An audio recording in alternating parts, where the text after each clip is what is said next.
నమస్కారం. అవని కార్యక్రమానికి స్వాగతం.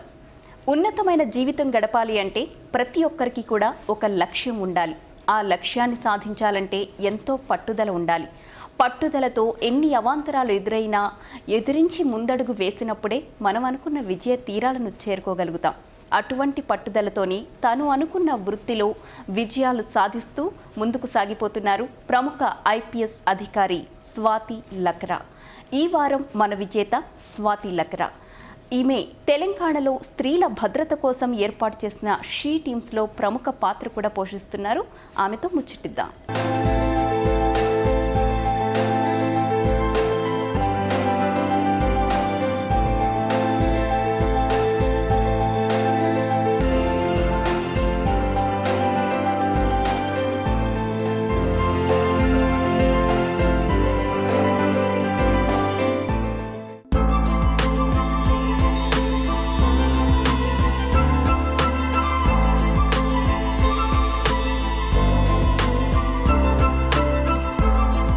నమస్కారం స్వాతి గారు. స్వాతి గారు, ఈరోజు మా అవని కార్యక్రమంలో ఈ వారం విజేతగా మీరు మా ముందున్నారు ఐపీఎస్ అధికారినిగా. ఎవరైనా చిన్నప్పటి నుంచి కూడా ఏదైనా మనం ఒక లక్ష్యాన్ని నిర్దేశించుకున్నప్పుడు ఆ లక్ష్యం దిశగానే ఆలోచనలు ఉంటాయి, కలలు కంటూ ఉంటారు, దానికి సంబంధించి ప్రణాళికలను వేసుకుంటూ ఉంటారు. మరి మీరు చిన్నతనం నుంచి ఐపీఎస్ కావాలని అనుకున్నారా? అట్లా ఏం లేదు. అంతే, నేను కాలేజ్ వచ్చిన తర్వాత నా ఫ్రెండ్స్ అందరు ఈ ఎగ్జామ్స్ ప్రిపేర్ చేసేవారు. సో నాకు కూడా ఇంట్రెస్ట్ వచ్చింది. ప్లస్ నా నాన్నగారు కూడా చాలా ఇంట్రెస్ట్గా ఉంది ఐపీఎస్ కానీ ఐఏఎస్లో రావడానికి. వాళ్ళు నాకు ఢిల్లీ పంపించారు చదవడానికి. So I felt that yes, I should do something for him. Okay, అంటే మీ నాన్నగారి కోరిక, ఫ్రెండ్స్ ప్రోత్సాహం అన్నారు కదా, అంతకంటే ముందు మీకేదైనా డ్రీమ్ ఉందా ఐపీఎస్ కాకుండా? నాకు కూడా చాలా మంచి అనిపించింది యూనిఫామ్డ్ పోలీస్, యూనిఫామ్లో ఉన్న మహిళలు. అంటే ఏదైనా మహిళ గురించి వాళ్ళు చేయగలుగుతారు అట్లా అనిపించింది. అండ్ ఢిల్లీలో చదివినప్పుడు కూడా నేను చూశాను. So in fact Kiran Bedi was also definitely, నాకు చిన్నప్పుడు నాకు ఒక కార్టూన్ లాగా స్టిక్కర్ ఉండేది. నేను I still remember I had put that on my cupboard. Okay, ఆమె మీ role model? Kind of, yes, maybe that time. Swathi garu, మీరు ఐపీఎస్కి సెలెక్ట్ అయిన తర్వాత ట్రైనింగ్ తీసుకుని ఉంటారు కదా, జనరల్గానే ఇందులో ఎక్కువగా మగవాళ్ళే ఎక్కువగా ఉంటారు, లేడీస్ చాలా తక్కువ మంది ఉంటారు. మరి ట్రైనింగ్ పీరియడ్లో మీరు ఏవైనా ఇబ్బందులు ఎదుర్కొన్నారా, ట్రబుల్స్ ఏదైనా? మన బ్యాచ్లో టోటల్ 80 మెంబర్స్ ఉండేవారు. 80లో మేము 13 లేడీస్ ఉండేవారు. ఓకే, సో 13 అంతే ఒక పెద్ద batch for ladies. So but still మేము అంటే we did not want to take any concessions. అంతే, మాకు కన్సెషన్స్ అవసరం లేదు అట్లా మేము ఆలోచించాము. అండ్ ఏ విధంగా మన కొలీగ్స్, మేల్ కొలీగ్స్ మగవాళ్ళు చేశారు, దానికంటే బహుశా కొంతమంది ఇంకా బెటర్ పర్ఫామ్ చేశారు. ఫిజికల్ అవుట్డోర్లో కానీ ఇండోర్లో కూడా మన మహిళలు చాలా బాగా చేశారు. So I think it really doesn't matter whether you are a lady or a male, అందరు పర్ఫామ్ చేయగలుగుతారు. మీరు నేటివ్ ప్లేస్ వచ్చేసి బీహార్ మీది, ఇప్పుడు తెలంగాణలో మీరు జాబ్ చేస్తున్నారు. ఎస్, నా నేటివ్ ప్లేస్ అంతే జార్ఖండ్. నేను ఇప్పుడు తెలంగాణలో పనిచేస్తున్నాను. ఇదే నా నేటివ్ ప్లేస్ అయిపోయింది. ఇప్పుడు నాకు ఆల్మోస్ట్ 20 సంవత్సరాలు ఆల్మోస్ట్ అయిపోయింది సర్వీస్లో. యాక్చువల్గా నాకు నా నేటివ్ కార్డర్ వచ్చింది బీహార్. ఇంతకుముందు బీహార్ కార్డర్ నాకు వచ్చింది, కానీ పెళ్ళి చేసిన తర్వాత నా హస్బెండ్ ఇక్కడ ఆంధ్ర కార్డర్లో ఆయనకి వచ్చింది. సో మళ్ళీ పెళ్ళి చేసిన తర్వాత నేను కూడా ఆంధ్రాలో వచ్చేసాను. ఓకే, మీ చైల్డ్హుడ్ నుంచి మీ వైవాహిక జీవితంలోకి వద్దామండి. మ్యారేజ్ గురించి, పిల్లలు ఏం చేస్తున్నారు? నాకు 2 పాప ఉన్నారు. పెద్ద పాప ఇప్పుడు క్లాస్ 10లో చదువుతున్నారు, చిన్న పాప క్లాస్ 3లో ఉన్నారు. ఓకే, మీ హస్బెండ్? నా హస్బెండ్ ఐఏఎస్ ఆఫీసర్ ఉన్నారు. మేము ఇద్దరు సేమ్ బ్యాచ్, 95 బ్యాచ్. ఆయన పేరు బెన్హర్ ఎక్క, బిఎండి ఎక్క. ఆయన ఇప్పుడు హౌసింగ్ కమిషనర్గా ఉన్నారు. స్వాతి గారు సేమ్ బ్యాచ్ అని చెప్పారు కదా, మీది లవ్ మ్యారేజా? మేమిద్దరు ఒకే చోట్లో ట్రైనింగ్ చేశాను. అంతే, మన ఫౌండేషన్ కోర్స్ మసూరిలో జరుగుతుంది. ఆయన కూడా 95 బ్యాచ్, నేను కూడా 95. సో అక్కడ కలిశాను. ఎస్, మసూరిలో కలిశాను. దాని తర్వాత మా మ్యారేజ్ అరేంజ్డ్, మన ఇద్దరు పేరెంట్స్ అంగీకారం చేసి. స్వాతి గారు, మరి మీరిద్దరు ఒకటే బ్యాచ్ అన్నారు కదా, మ్యారేజ్ అయిపోయిన తర్వాత ఇద్దరికి ఒకే చోట పోస్టింగ్ వచ్చిందా? నాకు అంతే బీహార్ కాడర్ వచ్చింది, నా హస్బెండ్కి ఆంధ్రప్రదేశ్ కాడర్ వచ్చింది. సో ఆయన సబ్ కలెక్టర్గా పాడేరులో పనిచేసేవారు. నాకు అంతే రాంచీలో నేను ఏఎస్పీగా అండర్ ట్రైనింగ్గా పనిచేసాను. అప్పుడు సెల్ ఫోన్స్ లేవు, సో మాట్లాడడానికి కూడా చాలా కష్టంగా ఉండేది. నాకు తెలుగు అసలు రాదు అప్పుడు. అండ్ అక్కడ అంతే ఓన్లీ ల్యాండ్ లైన్స్ ఉండేది. సో ఎవరైనా ఎత్తుకుంటే చాలా కష్టం. అంతే, ఎక్కడ వెళ్ళారు, ఏం చేస్తున్నారు, వాళ్ళు పెద్ద పెద్ద తెలుగు వర్డ్స్ యూజ్ చేసేవారు. నాకు ఏం అర్థం కాలేదు అప్పుడు. సో రాంచీ నుండి నేను స్టార్ట్ చేశాను కొద్దిగా తెలుగు నేర్చుకోవడం. అట్లీస్ట్ ఎక్కడ ఉన్నారు, ఎప్పుడు వస్తారు, నాకు అంతే ఇది ఈ వర్డ్ మాట్లాడుతున్నారు అంతే చాలా లేట్గా వచ్చింది. పెద్ద వర్డ్, టంగ్ ట్విస్టర్ లాగా నాకు అనిపించింది. But yes, Telugu is a very beautiful language and నేను నేర్చుకున్నాను. అయితే మ్యారేజ్ తర్వాత ఒక కొత్త ఫ్యామిలీతో అటాచ్మెంట్ పెంచుకునే సమయంలో మీరు ఎలాంటి ఇబ్బందులు ఏదైనా ఫేస్ చేశారా? ఏదైనా ప్రాబ్లమ్స్ కానీ కొంచెం వాళ్ళతో కలిసిపోవడంలో? యాక్చువల్గా నా ఇన్లాస్ చాలా చాలా మంచివాడు and I have been very lucky to have such a good family. వాళ్ళు కూడా చాలా సపోర్టివ్గా ఉన్నారు. ఇప్పుడు కూడా నా మదర్ ఇన్ లా మనతో పాటు ఉన్నారు అండ్ చాలా సపోర్టివ్గా ఉన్నారు. ఈ మధ్యకాలంలో జాయింట్ ఫ్యామిలీస్ చాలా తగ్గిపోయాయి. పెళ్ళైన రోజు నుంచి ఎప్పుడు విడిగా కాపురం పెడదామా అనే ఎక్కువగా మంది ఆడవాళ్ళు ఆసక్తి చూపిస్తూ ఉన్నారు కదా, అలాంటి వాళ్ళకి మీరు ఎలాంటి సజెషన్స్ ఇస్తారు? ఒక ఫ్యామిలీలో రెండు సైడ్ నుండి గివ్ అండ్ టేక్ ఉండాలి. అంటే ఒక డాటర్ ఇన్ లాగా మీరు మీ మదర్ ఇన్ లాకి ఏ విధంగా మీరు రెస్పెక్ట్ ఇస్తారు, అదేవిధంగా మీ mother in law. So balance ఉండాలి అంతే, మదర్ ఇన్ లా సైడ్ నుండి డాటర్ ఇన్ లా సైడ్ నుండి కూడా ఆ బ్యాలెన్స్ ఉండాలి. హస్బెండ్ కూడా ఆ బ్యాలెన్సింగ్ యాక్ట్లో పార్టిసిపేట్ చేయాలి. కాబట్టి చాలా ఇంపార్టెంట్ ఒక పీస్ఫుల్ లైఫ్ ఉండడానికి. అంతే, పిల్లల కోసం కూడా ఇంట్లో పెద్దవాళ్ళు ఉంటే చాలా బాగుంటుంది. అంటే ఇద్దరు ఉద్యోగస్తులు అయినప్పుడు ఖచ్చితంగా పెద్దవాళ్ళని దగ్గర ఉంటే బాగుంటుంది. ఇప్పటి వరకు మీ లైఫ్లో మోస్ట్ మెమరబుల్ మూమెంట్స్ ఏంటి? మోస్ట్ మెమరబుల్ మూమెంట్ అంతే వెన్ నా పెద్ద పాప పుట్టింది. సో నాకు చాలా it was a great feeling. Yes. Free టైంని ఎలా గడుపుతారు మీరు? ఎక్కువ ఫ్రీ టైం అంతే నా పిల్లలతో పాటు మేము స్పెండ్ చేస్తున్నాము. హాలిడేస్ అయితే it is only family time. మేము ఎక్కడైనా వెళ్తే ఇదర్ బ్యాడ్మింటన్ ఆడుకోవడానికి లేకపోతే మూవీ వెళ్ళడానికి వెళ్తున్నాము. ఓకే. ఇంట్లో వంట మీరే చేస్తారా? నేను వంట చేస్తున్నాను కానీ డైలీ అంటే కాదు, కానీ అప్పుడు నాకు ఏం ఇష్టం ఉంది, నా పాప వాళ్ళకి ఏం ఇష్టం ఉంది, నేను అప్పుడు మీరు వండి పెడతారు చేస్తున్నాను. ఎస్. మరి వంట కూడా చేస్తానని చెప్తున్నారు. మీ ఫేవరెట్ ఫుడ్? నా ఫేవరెట్ ఫుడ్ అంతే చైనీస్, నాకు చాలా ఇష్టం. ఓకే. మరి మీ పిల్లలకి, హస్బెండ్కి ఎక్కువ ఇండియన్ ఫుడ్ ఇష్టం ఉంది. పిల్లలకి అంటే వాళ్ళు జంక్ ఫుడ్ ప్రిఫర్ చేస్తున్నారు కానీ నేను ఒక్కడం లేదు. అప్పుడు జంక్ ఫుడ్ ఇచ్చేస్తున్నాను, కానీ I prefer not to give them junk food. మీరు బీహార్లో అన్నారు కదా పుట్టింది, కానీ తెలుగు చాలా స్పష్టంగా మాట్లాడుతున్నారు కదా, ఇది కూడా ఐపీఎస్ ట్రైనింగ్లో ఒక భాగమేనా? ఐపీఎస్ ట్రైనింగ్లో ఇప్పుడు భాగంగా ఉంది, కానీ నాకు ట్రైనింగ్ అయినప్పుడు నాకు బీహార్ కార్డర్ వచ్చింది. సో అప్పుడు నాకు తెలీదు నేను ఆంధ్రప్రదేశ్ వెళ్తున్నాను అట్లా. అప్పుడు ఆంధ్రప్రదేశ్. సో నేను సొంతంగా నేర్చుకున్నాను, బుక్స్ తీసుకొని కానీ అట్లా. అవని కార్యక్రమంలో విజేత సెగ్మెంట్లో షార్ట్ బ్రేక్ తీసుకుందాం.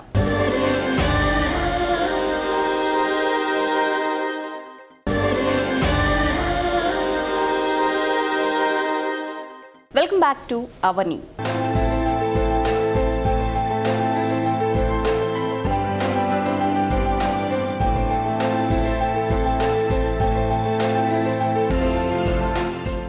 ఈ మధ్యకాలంలో మీరు వార్తల్లో చాలా ఎక్కువగా కనిపిస్తున్నారు. మహిళల భద్రత కోసం ప్రత్యేకించి షీ టీమ్స్ని ఏర్పాటు చేశారు కదా, దానికి ఎటువంటి రెస్పాన్స్ వస్తుంది? దానివల్ల అంటే గతానికి ఈ షీ టీమ్స్ ఏర్పాటు చేసిన తర్వాత ఏదైనా మార్పు కనిపిస్తుంది అంటారా మీకు?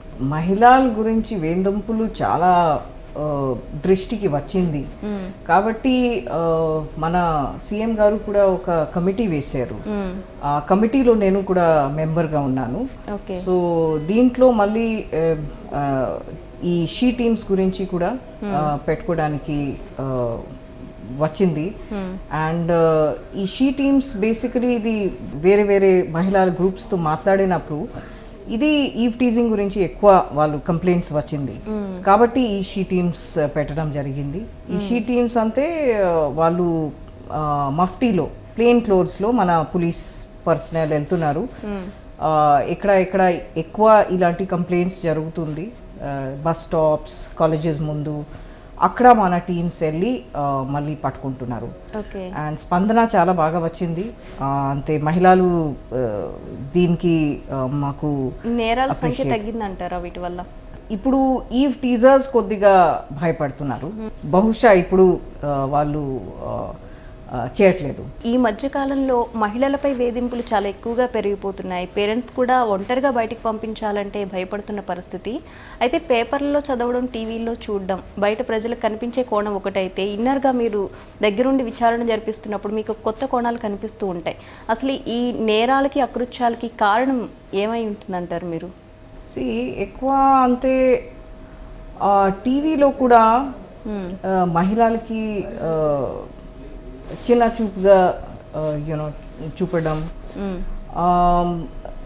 ఇలాంటి పబ్లిక్లో చూస్తే వాళ్ళకి వేరే రకంగా అనిపిస్తుంది. So it is important that right the family నుండి మహిళకి ఏ విధంగా డిగ్నిటీ ఇవ్వాలి, మహిళకి ఏ విధంగా రెస్పెక్ట్ ఇవ్వాలి, గౌరవం ఇవ్వాలి, అది చిన్న నుండి నేర్పియాలి మన ఫ్యామిలీ పేరెంట్స్. సో దానికోసం కూడా ఇలాంటి జరుగుతుంది. అండ్ అవేర్నెస్ పెంచాలి మహిళ గురించి, వాళ్ళ హక్కు గురించి. సో మహిళలు కూడా ముందుకి రావాలి. ఏదైనా ఇలాంటి వేధింపులు జరిగితే వాళ్ళు ముందుకు రావాలి. అంతే వాళ్ళు టాలరేట్ చేస్తే వేధింపులు చేసిన వాళ్ళకి ఇంకా ఎంకరేజ్మెంట్ అయిపోతుంది, వాళ్ళు ఇంకా వేరే వాళ్ళకి కూడా చేస్తారు. కాబట్టి మహిళలు ముందుకి రావాలి, కంప్లైంట్ ఇవ్వాలి. మన పోలీస్ మీకోసమే ఉంది. సో మేము తప్పనిసరిగా చర్య కూడా తీసుకుంటాము. స్వాతి గారు, చాలామంది మహిళలు ఐఏఎస్, ఐపీఎస్ కావాలని కోరుకుంటుంది, కానీ అది చాలా కష్టతరమైనది. మనం సెలెక్షన్ దగ్గరే చాలా కష్టం అవుతుంది, ఎన్నోసార్లు అటెంప్ట్ చేయాలి అలా అనుకుంటూ ఉంటారు కదా. అలాంటి కోరిక ఉన్న మహిళలకి మీరు ఇచ్చే సూచనలు ఏంటి, మీ ఎక్స్పీరియన్సెస్? హార్డ్ వర్క్ డెఫినెట్గా ఉంది ఈ ఎగ్జామ్ క్లియర్ చేసుకోవడానికి. అట్లీస్ట్ 1 year ప్రిపరేషన్ మినిమం ఉండాలి. నేను అదే ఆలోచించాను, నాకు ఏం వస్తే బహుశా అది నా కోసం ఉంది, దాంట్లోనే బహుశా నేను చేయాలి, ఏదో చేయాలి. So I was resign to the fact that I was to become an IPS. మీరు ఫస్ట్ అటెంప్ట్లోనే సాధించగలిగారా?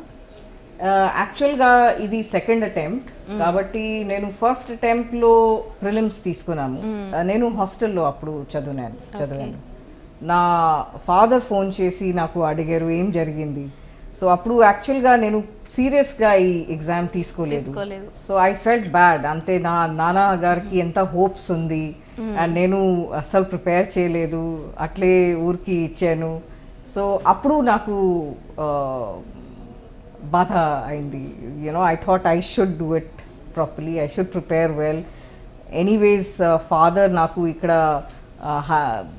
రాంచీ నుండి ఢిల్లీ పంపించారు and I have not prepared. So అప్పటి నుండి నేను 1 year పూర్తిగా మంచిగా ప్రిపేర్ చేశాను and I got through. 1 year కష్టపడి మీరు అనుకున్న లక్ష్యాన్ని సాధించారు, మీ నాన్నగారి కోరిక తీర్చారు. అప్పుడు ఏమనిపించింది మీకు? ఎలా సెలబ్రేట్ చేసుకున్నారు ఆ అకేషన్ని? చాలా హ్యాపీగా అయ్యాను. మోర్ ఇంపార్టెంట్లీ నా పేరెంట్స్ కోసం నేను హ్యాపీగా అయ్యాను. నేను ఢిల్లీలో అప్పుడు ఉన్నాను. నేను ఫోన్ చేసి నా పేరెంట్స్కి చెప్పాను. నా మదర్ అంటే షీ స్టార్టెడ్ క్రైయింగ్. హ్యాపీనెస్ వచ్చేసింది చాలా. నా ఫాదర్ కూడా చాలా ప్రౌడ్గా ఫీల్ అయ్యారు. Yes, it was proud moment. పేరెంట్స్ని కలుస్తున్నప్పుడు మీరు ఈరోజు ఈ స్థాయిలో ఉన్నారు, ఈ షీ టీమ్స్లో కూడా చాలా కీలకమైన పాత్ర పోషిస్తున్నారు, ఇవన్నీ కూడా మాట్లాడుకుంటూ ఉంటారు కదా, ఆయన ఆనందాన్ని ఎక్స్ప్రెస్ చేస్తుంటారు. ఎస్, నా ఫాదర్ ప్రతిసారి నాకు ఫోన్లో అడుగుతున్నారు ఏం చేస్తున్నారు. ఎస్ ఎస్ ఎస్, నేను కూడా వాళ్ళ గైడెన్స్ తీసుకుంటున్నాను. మీ పిల్లలు కూడా మిమ్మల్ని చూసి ఐఏఎస్ కానీ ఐపీఎస్ కావాలని కానీ అనుకుంటున్నారా? చెప్తున్నారు. ప్రెజెంట్ గోల్ అయితే అదే. Let's see, I leave it to them. సాధించడం వరకు ఒక ఎత్తు అయితే, ఉద్యోగంలోకి వచ్చిన తర్వాత ఈ స్థాయికి మీరు ఎదిగారు కదా, ఎలాంటి ఒత్తిళ్ళు ఫేస్ చేశారు మీరు? ఎలాంటి ప్రాబ్లమ్స్? ఇప్పుడు ఐపీఎస్లో కూడా అన్ని రకంగా పోస్ట్స్ ఉన్నాయి. అంటే అన్ని లా అండ్ ఆర్డరే ఉంది అట్లా లేదు. నా పిల్లలు చిన్నప్పుడు నేను బెటాలియన్ పోస్ట్ కూడా చేశాను. బెటాలియన్స్లో ఎంత స్ట్రెస్ఫుల్ లేదు. సో అంటే అవసరం ఉంటే డెఫినెట్గా ఐపీఎస్ అంటే పోలీస్ సర్వీస్ టేక్స్ కేర్, దాంట్లో ప్రాబ్లం లేదు. మహిళలు కూడా డెఫినెట్గా రావచ్చు.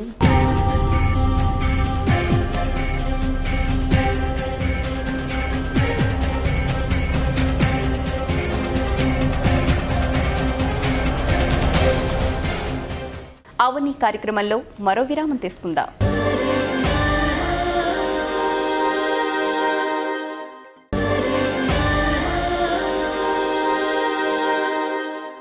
అవని కార్యక్రమానికి తిరిగి స్వాగతం.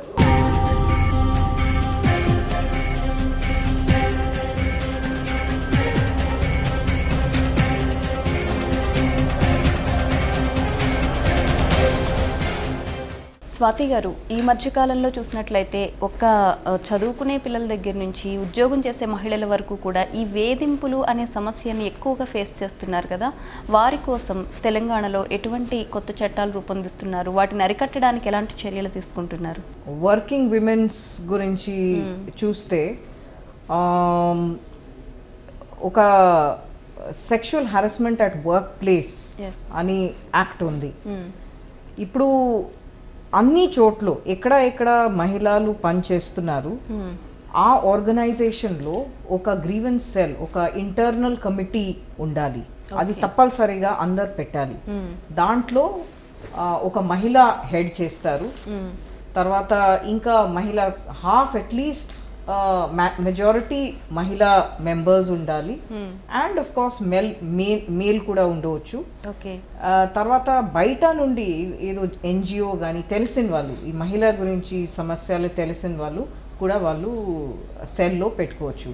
సో ఇది అంటే కంపల్సరీ ఉంది. విశాఖ గైడ్ లైన్స్లో ఇంతకుముందు సుప్రీంకోర్టు గైడ్ లైన్స్ ఉండేది, నౌ అది యాక్ట్ అయిపోయింది.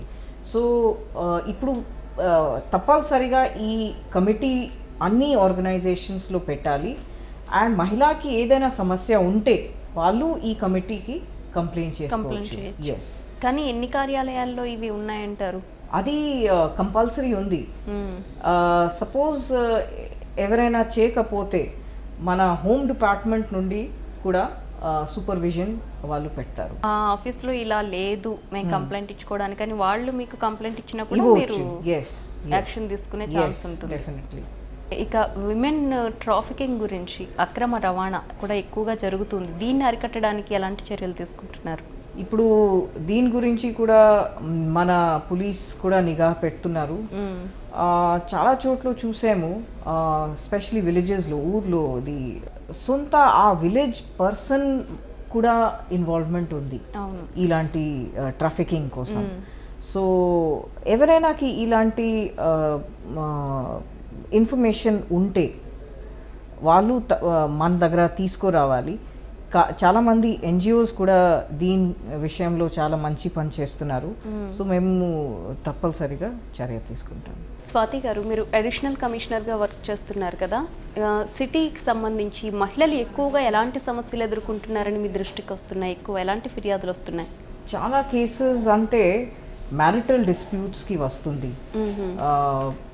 మ్యారేజ్లో ప్రాబ్లమ్స్, లేకపోతే డొమెస్టిక్ వైలెన్స్, అలాంటి కేసెస్ కూడా నా దగ్గర వస్తుంది. అంటే దీంట్లో మళ్ళీ మహిళలు అగైన్ వాళ్ళు టాలరేట్ చేస్తున్నారు. అంటే మేము ఇక్కడ కౌన్సిలింగ్ వాళ్ళకి చేస్తున్నాము. కౌన్సిలింగ్ తర్వాత కూడా వాళ్ళు స్టిల్ హెరాస్మెంట్ మళ్ళీ చేస్తే మళ్ళీ కేసు కూడా రిజిస్టర్ మేము చేస్తున్నాము. తర్వాత ఈ ఎక్కువ అంతే మహిళలు ఎవరు చదువులేదు అలాంటి పర్సన్స్కి కూడా చాలా ప్రాబ్లమ్స్ జరుగుతుంది.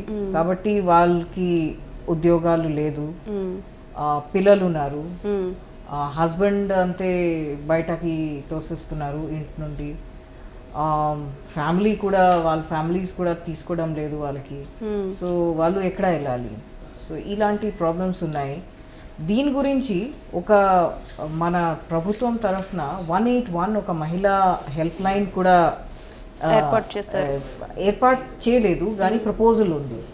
ఇలాంటి హెల్ప్ లైన్స్ ఇలాంటి మహిళలకి చాలా ఉపయోగపడుతుంది.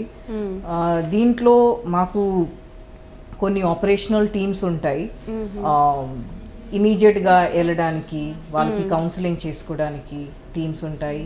తర్వాత ఒక నిర్భయ సెంటర్ కూడా సెంట్రల్ గవర్నమెంట్ నుండి వాళ్ళు ఫండ్స్ ఇచ్చేస్తారు.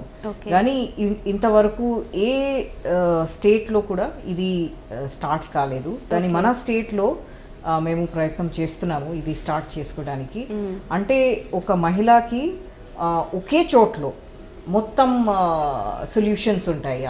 అంటే ఒక వన్ స్టాప్ సొల్యూషన్ సెంటర్ అన్నమాట ఉంటుంది, నిర్భయ సెంటర్ లాగా ఉంటుంది. అయితే మహిళల కోసం ఎన్నో చట్టాలు వస్తున్నాయి, ఇలాంటి మీరు చెప్పిన నిర్భయ సెంటర్ లాంటివి ఏర్పాటు చేసిన ఎన్ని తెచ్చినప్పటికీ కూడా దానికి తగిన ప్రచారం లేకపోయేసరికి మా కోసం ఇన్ని ఉన్నాయా అనే విషయం కూడా వాళ్ళకి తెలియడం లేదు. సమస్యను అలా మొండిగా ఎదుర్కొంటూ ఉంటున్నారు తప్పితే ఈ చట్టాలను ఆశ్రయించేవారు చాలా తక్కువ మందే ఉన్నారు. అదే సమయంలో చట్టాన్ని దుర్వినియోగపరిచేవారు కూడా ఉన్నారు. ఈ డొమెస్టిక్ వైలెన్స్ యాక్ట్ ఏదైతే ఉందో అది కూడా అక్కడక్కడ దుర్వినియోగం అవుతుంది. మరి ఈ ప్రచారానికి సంబంధించి ఒక మారుమూల గ్రామంలో ఉన్న మహిళకి కూడా దాని గురించి తెలియాలంటే మీరు ఏం చేస్తారు ఫ్యూచర్? యాక్చువల్గా ఆల్రెడీ విలేజెస్లో కూడా ఇలాంటి సోషల్ యాక్షన్ టీమ్స్ కానీ ఉన్నాయి, వాళ్ళు కూడా ప్రచారం చేస్తున్నారు. కానీ మీరు చెప్పిన ప్రకారంగా డెఫినెట్గా ఇంకా ప్రచారం చేసుకోవడానికి అవసరం ఉంది. స్వాతి గారు, ఈ 498A యాక్ట్ మిస్యూజ్ అవ్వడంలో పోలీసుల పాత్ర కూడా ఉంది అని ఒక వెర్షన్ ఉంది బయట, మీరేమంటారు దానికి? ఇప్పుడు పోలీస్ మీద లేదు, ముందు ఇది కౌన్సిలర్స్ దగ్గర వెళ్ళిపోతుంది కేసెస్. అది అయిన తర్వాత సపోజ్ అది సక్సెస్ఫుల్ లేదంటే అప్పుడు 498A మళ్ళీ అప్పుడు కేసు కట్టడం జరుగుతుంది. దాని ముందు కేసు అంతే కట్టడం లేదు. స్వాతి గారు, ఇప్పటికీ కూడా మహిళల్లో అక్షరాస్యత శాతం తక్కువగానే కనిపిస్తోంది కదా. ఇప్పుడు జరుగుతున్న వేధింపులు కానీ నేరాలు కానీ మహిళలపైన జరుగుతున్న నేరాలు కానీ తగ్గడానికి ఎడ్యుకేషన్ అనేది ఎంతవరకు ఉపయోగపడుతుంది అంటారు? ఏదైనా దాంట్లో ఎడ్యుకేషన్ చాలా ఇంపార్టెంట్. అందుకే పేరెంట్స్ కూడా ఇప్పుడు గవర్నమెంట్ స్కూల్స్లో కూడా ఫ్రీగా ఎడ్యుకేషన్ ఇస్తున్నారు. సో తప్పనిసరిగా అన్ని మహిళలకి డెఫినెట్గా స్కూల్ పంపాలి. ఎడ్యుకేషన్ చాలా ఇంపార్టెంట్. ఎడ్యుకేషన్తో పాటు వాళ్ళకి ఎకనామిక్ ఇండిపెండెన్స్ కూడా తర్వాత వచ్చేస్తుంది. సో రేపు ఏదైనా ఉంటే, ఏదైనా హస్బెండ్తో ఉంటే లేకపోతే ప్రాబ్లం ఉంటే అట్లీస్ట్ ఎకనామికలీ ఆమె ఇండిపెండెంట్గా ఉండు, తన కాళ్ళ మీద తను నిలబడగలుగుతుంది. ఒక యువతి బయటికి వెళ్ళిన తర్వాత ఏదైనా రిస్క్లో పడితే ఆమె వెంటనే ఏం చేయాలంటారు? ఏదైనా జరిగితే 100 తప్పనిసరిగా డయల్ చేయాలి. మన వాళ్ళు పెట్రోల్ కార్స్లో ఉన్నారు, పోలీస్ స్టేషన్స్ నుండి కూడా వాళ్ళు వస్తారు. సో 100 డయల్ మర్చిపోకూడదు. ఒక మహిళా విజేతగా మా అవని కార్యక్రమం చూసే మహిళలకు మీరేం చెప్తారు సూచనలు? ఏదైనా వేధింపులు టాలరేట్ చేయకూడదు. అంటే speak out, shout out, say no to harassment, అది తప్పనిసరిగా. You should not try to keep your problems to your self. మీరు చెప్పాలి, బయటకి చెప్పాలి. నో అనడానికి అలవాటు పట్టాలి. ఓకే. సో దట్ వేరే వాళ్ళు కూడా మీకు హెల్ప్ చేసిస్తారు. మీరు చెప్పకపోతే ఎవరు హెల్ప్ చేయరు. రైట్. కాబట్టి చెప్పాలి. అండ్ మీకు ఏం జరుగుతుంది దాని గురించి పోలీస్కి చెప్పాలి. మేము ఉన్నాము, మీకోసం ఉన్నాము. డెఫినెట్గా చెప్పాలి. We will help you out. Right. ధన్యవాదాలు స్వాతి గారు. నిజంగా మహిళలకు చాలా చక్కని సూచనలు అందించారండి. చూసారు కదా, ఇది ఇవాల్టి అవని కార్యక్రమంలో విజేత సెగ్మెంట్. నమస్తే.